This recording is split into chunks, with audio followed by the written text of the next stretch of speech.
ಗ್ರಾಮ ಪಂಚಾಯಿತಿಯ ಗ್ರಾಮ ಸಭೆಯನ್ನು ಗ್ರಾಮ ಪಂಚಾಯಿತಿ ಅಧ್ಯಕ್ಷ ಪೃಥ್ವಿ ಜಯರಾಮ್ ಅಧ್ಯಕ್ಷತೆಯಲ್ಲಿ ಪಂಚಾಯಿತಿ ಸಭಾಂಗಣದಲ್ಲಿ ನಡೆಸಲಾಯಿತು.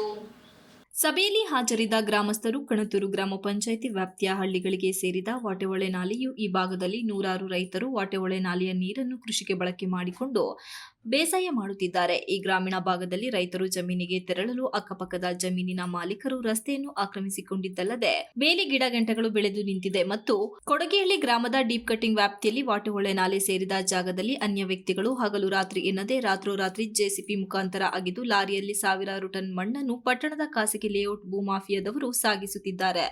ಇದರ ಬಗ್ಗೆ ಸೂಕ್ತ ಕಾನೂನು ಕ್ರಮ ಜರುಗಿಸಬೇಕೆಂದು ವಾಟೆಹೊಳೆ ನಾಲೆಯ ಅಧಿಕಾರಿಗಳ ಗಮನಕ್ಕೆ ತಂದರು.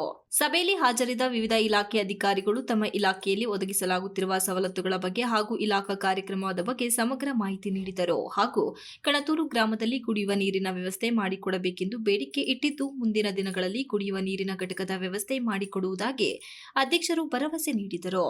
ಗ್ರಾಮಗಳನ್ನು ಸ್ವಾವಲಂಬಿಯನ್ನಾಗಿ ಮಾಡಲು ಗಾಂಧೀಜಿಯವರು ಪಂಚಾಯತ್ ರಾಜ್ ವ್ಯವಸ್ಥೆಗೆ ಒತ್ತು ನೀಡಿದ್ದರು. ಸ್ವದೇಶಿ ವಸ್ತುಗಳನ್ನು ಅಳವಡಿಸಿಕೊಳ್ಳುವಂತೆ ನಿರಂತರವಾಗಿ ಜಾಗೃತಿ ಮೂಡಿಸಿದರು. ಸಾಮಾಜಿಕ ಸಾಮರಸ್ಯವನ್ನು ಉತ್ತೇಜಿಸುವುದು, ಬಡ ಕುಟುಂಬಗಳನ್ನು ತಲುಪುವುದು, ಶಿಕ್ಷಣ, ಆರೋಗ್ಯ, ವಸತಿಗೆ ಸಂಬಂಧಿಸಿದ ಎಲ್ಲಾ ಸಮಸ್ಯೆಗಳನ್ನು ಪರಿಹರಿಸುವುದು ಮತ್ತು ಕೇಂದ್ರ ಸರ್ಕಾರದ ಸಾರ್ವಜನಿಕ ಕಲ್ಯಾಣ ಯೋಜನೆಯಿಂದ ವಂಚಿತರಾದ ಜನರಿಗೆ ಪ್ರಯೋಜನ ನೀಡುವುದು ಗ್ರಾಮ ಸ್ವರಾಜ್ಯ ಮುಖ್ಯ ಉದ್ದೇಶವಾಗಿದೆ. ಆರೋಗ್ಯ ಇಲಾಖೆ ಅಧಿಕಾರಿಗಳು ತಿಳಿಸಿದರು. ಹಾಸನ ಜಿಲ್ಲೆಯಲ್ಲಿ ಬಾಲ್ಯ ವಿವಾಹ ಪ್ರಕರಣಗಳು ಹೆಚ್ಚುತ್ತಿದ್ದು, ಅದನ್ನು ನಿರ್ಮೂಲನೆ ಮಾಡಬೇಕಾದ ಜವಾಬ್ದಾರಿ ಪೋಷಕರ ಮೇಲಿದ್ದು, ಅಂತಹ ಪ್ರಕರಣಗಳು ಕಂಡುಬಂದರೆ ಕೂಡಲೇ ನಮ್ಮ ಗಮನಕ್ಕೆ ತರುವಂತೆ ಗ್ರಾಮಸ್ಥರಿಗೆ ಸೂಚನೆ ನೀಡಿದರು. ಮತ್ತು ಸರ್ಕಾರದಿಂದ ಭಾಗ್ಯಲಕ್ಷ್ಮಿ ಯೋಜನೆಯಡಿ ಸಿಗುವಂತಹ ಸೌಲಭ್ಯಗಳನ್ನು ಮತ್ತು ಬಾಣಂತಿ ಮಹಿಳೆಯರು ತಮ್ಮ ಮೂಲ ದಾಖಲಾತಿಗಳನ್ನು ನೀಡಿ ಸರ್ಕಾರದಿಂದ ಸಿಗುತ್ತಿರುವ ಸೌಲಭ್ಯಗಳನ್ನು ಪಡೆದುಕೊಳ್ಳುವಂತೆ ತಿಳಿಸಿದರು. ಇನ್ನು ವಿದ್ಯುತ್ ಸಮಸ್ಯೆ ತಾಲೂಕಿನ ಹಳ್ಳಿಗಳಲ್ಲಿ ಕಾಡುತ್ತಿದ್ದು, ಶೀಘ್ರದಲ್ಲಿ ಬಗೆಹರಿಸಿಕೊಡುವಂತೆ ಕೆಇಬಿ ಅಧಿಕಾರಿಗಳಿಗೆ ಗ್ರಾಮಸ್ಥರು ತಿಳಿಸಿದರು. ಈ ಸಭೆಯಲ್ಲಿ ಜೆಜೆಎಂ ಕುಡಿಯುವ ನೀರಿನ ಬಗ್ಗೆ ಚರ್ಚಿಸಲಾಯಿತು ಹಾಗೂ ತೋಟಗಾರಿಕೆ ಇಲಾಖೆಯಲ್ಲಿ ಸಿಗುವಂತಹ ಕೃಷಿ ಉಪಕರಣಗಳನ್ನು ಮತ್ತು ಅಡಿಕೆ ಸಸಿಗಳನ್ನು ಪಡೆದುಕೊಳ್ಳುವಂತೆ ರೈತರಿಗೆ ಮನವಿ ಮಾಡಿದರು. ಈ ಸಭೆಯಲ್ಲಿ ಎಸ್ಎಲ್ಸಿ ಮತ್ತು ಪಿಯುಸಿಯಲ್ಲಿ ಶೇಕಡಾ 90%ಗಿಂತ ಹೆಚ್ಚು ಅಂಕ ಗಳಿಸಿದ ಶಾಲೆ ಕಾಲೇಜು ಮಕ್ಕಳಿಗೆ ಮತ್ತು ಅವರ ಪೋಷಕರಿಗೆ ಸನ್ಮಾನಿಸಿ ಗೌರವಿಸಲಾಯಿತು.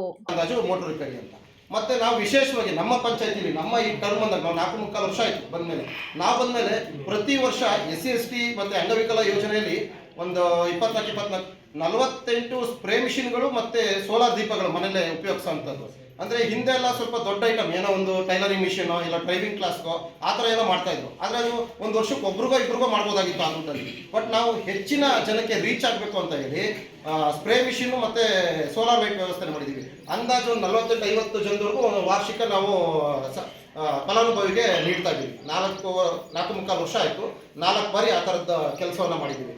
ಮತ್ತು ನಾವು ಪಂಚಾಯಿತಿಯಿಂದ ಕೆಲವು ಪ್ರಶ್ನೆ ಇರುತ್ತೆ, ಏನು ಮಾಡಿದ್ದಾರೆ, ಏನೇನು ಕಾಮಗಾರಿ, ಒಂದು ಸಣ್ಣ ಲಿಸ್ಟ್ ಹೇಳ್ತೀನಿ. ನಮ್ಮ ಈ ಕಡೆ ಭಾಗದಿಂದ ಶುರು ಮಾಡಿದ್ರೆ ತೊಗರ್ನಳ್ಳಿಲಿ ಅಂಗನವಾಡಿ ಇರಲಿಲ್ಲ. ಈ ಸಂದರ್ಭದಲ್ಲಿ ರಾಧಾ ಉಪಾಧ್ಯಕ್ಷರು, ಕವಿತಾ ವಜ್ರೇಶ್, ನಾಗರತ್ನ, ಪದ್ಮ ಜಗದೀಶ್, ನಿರ್ವಹಣೆಯ ಸದಸ್ಯರು, ತಾಲೂಕು ಪಂಚಾಯಿತಿ ಸಹಾಯಕ ನಿರ್ದೇಶಕರು ಕೇಶವಮೂರ್ತಿ, ಕೆಇಬಿ ಜೆಇ ಕುಮಾರ್, ನೀರಾವರಿ ಇಲಾಖೆ ಇಂಜಿನಿಯರ್ ಸಂದೀಪ್, ತೋಟಗಾರಿಕೆ ಬಸವರಾಜ್, ನೀರು ಮತ್ತು ನೈರ್ಮಲ್ಯ ಇಲಾಖೆ ಶರತ್, ಮಹಿಳಾ ಮತ್ತು ಮಕ್ಕಳ ಕಲ್ಯಾಣ ಇಲಾಖೆ ಆಶಾ, ಆರೋಗ್ಯ ಇಲಾಖೆ ರಾಜರವರು, ಗ್ರಾಮ ಪಂಚಾಯಿತಿ ಪಿಡಿಒ ಪುರುಷೋತ್ತಮ್, ಗ್ರಾಮ ಪಂಚಾಯಿತಿ ಕಾರ್ಯದರ್ಶಿ ರವಿ ಎಚ್ಎಸ್ ಹಾಗೂ ಗ್ರಾಮ ಪಂಚಾಯಿತಿ ಸಿಬ್ಬಂದಿ ವರ್ಗದವರು, ಆಶಾ ಮತ್ತು ಅಂಗನವಾಡಿ ಕಾರ್ಯಕರ್ತೆಯರು ಇದ್ದರು. Pradeep, TV 46 news Kannada, Aluru. You are watching TV 46 News Kannada.